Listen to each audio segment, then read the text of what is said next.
పేటలో అయితే పాపని పెళ్లి కూతురిని చేస్తున్నారు. అక్కడికైతే వెళ్తున్నానండి, మీకు చూపిస్తాను ఫ్రెండ్స్. మరి చూసారా ఫంక్షన్ దగ్గరికి అయితే వచ్చేసామండి. హెల్దీ ఫంక్షన్ అనేది ఎలాగా ఆడుతున్నారో మీరు చూడండి ఫ్రెండ్స్. మరి మాకైతే ఇలాగే చేస్తారండి మా ఊళ్ళోని. మామూలుగా పెళ్లి కూతురిని చేసేటప్పుడు ఈ విధంగా అయితే అన్నీ ఉంటాయండి. ఇది వీళ్ళంతా మాకు కావాల్సిన వాళ్ళు ఫ్రెండ్స్ అనేది ఈ విధంగా అయితే ఆడతారు. పసుపు మొత్తం కలుపుకుని మామూలుగా పోసుకుంటారు కదండి. చాలా బాగా అయితే బాగుంటుందండి. అందుకో పాప అయితే చూసారా బాగా రెడీ చేశారు. హెల్తీ ఫంక్షన్ కదా, వాటర్ అయితే పోస్తున్నారండి జరుగులోని. పల్లెటూరు పద్ధతి కదండి. మరి ఈ విధంగా అయితే రెడీ చేశారు, చూసారు కదా.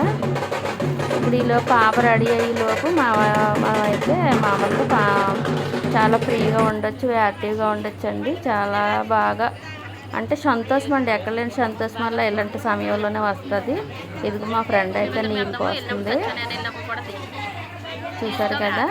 ఇప్పుడైతే ఇంకో ఫ్రెండ్ వెళ్తుంది, తను వేస్తుంది. ఇప్పుడు తను వెళ్ళి వచ్చిన తర్వాత మరి ఇంకా ఉన్నారండి చాలామంది. పాస్టర్ గారు రాలేదు ప్రార్థన చేయడానికి, స్నానం అయితే అవుతుందండి. వీడియోస్ తీసుకునే వాళ్ళు వీడియోస్ తీసుకుంటున్నారు. మరి మీకు కూడా ఇలాగే చేస్తారండి. ఎవరో ఎంతవరకు చేసుకోవాలో అంతవరకు చేసుకుంటారు కదా. దూలపల్లి వారి పెళ్లి సందడండి ఇది. పాప చూసారు కదా.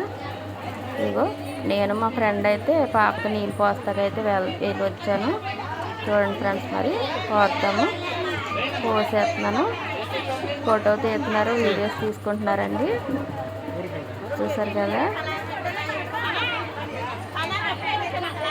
పోస్తానండి, ఇంకొకటి వెళ్తున్నారు. ఇప్పుడు డీజే బాక్సులు అయితే పెట్టించారండి ఇక్కడ. ఇప్పుడైతే డాన్స్ చేయాలి. ఇప్పుడు మరి ఆడవాళ్ళు మగవాళ్ళు అని తేడా ఏముండదు, మొత్తం అందరూ డాన్స్ అయితే చేయవలసిందే. బొక్క పోసుకొని అయిపోయింది కదా. పసుపు, గంధం, పిండి, వరిపిండి కలిపి బొక్క తయారు చేస్తారండి. ఆ విధంగా అయితే మా ఫ్రెండ్ అయితే చెవులు ఆగరం వచ్చేస్తుందని మోసుకుంటుంది, చూసారు కదా. చాలా బాగుంటుందండి, చాలా అద్భుతం. అది కూడా పెళ్లి కూతురు హౌస్ అవుతుందండి.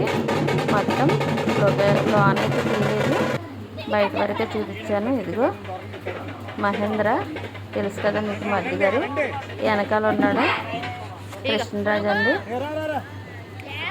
చూసారు కదా ఫ్రెండ్స్. మరి వీడియో ఎలా ఉందో. మా ఊర్లో అయితే ఈ విధంగా అయితే పెళ్లి కూతురు చేస్తారండి. కూర్చున్నాము, ఇక ఆడి ఆడి నీరసం అయితే వచ్చేసిందండి, అందుకనే పక్కకు వచ్చేసాం. మరి ఇంటికి వెళ్ళిపోవాలి. తల నిండా చాలా పౌడర్ అయితే వేసేసారు, చూసారు కదా. చెట్నేడు ఉందని చెట్నేడుకి అయితే వచ్చేసాం ఫ్రెండ్స్. మరి గిఫ్ట్లు కూడా ఇచ్చారండి, బాక్సులు ఇచ్చారు, 2 అరటి పళ్ళు. Okay friends.